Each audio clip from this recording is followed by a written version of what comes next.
nhiều phê prất của bọn đấy đội đồng năm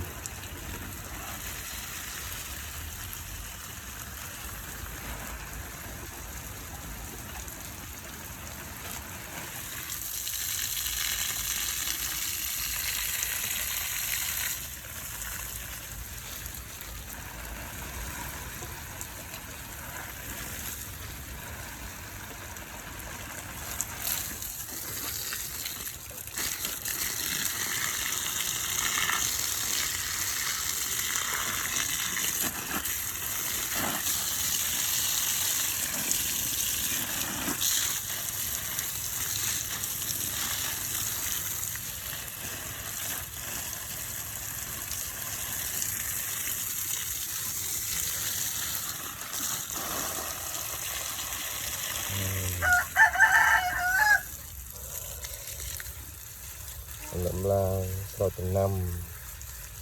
cùng với tiệc lại cái kia lại là dùng priêm cho ngọc toàn châm mon của con đấy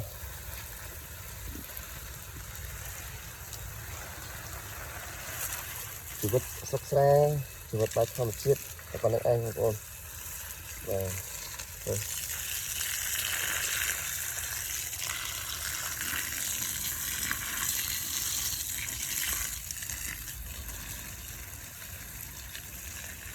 lục lại con người ba người con nó càng nhiều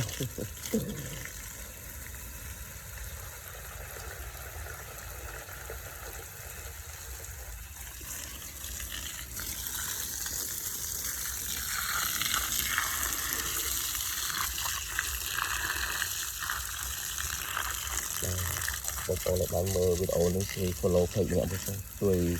subscribe cho này YouTube nhưng mẹ biết thêm con đấy và cái tiếp này nguyên video là all tràn trên list của bọn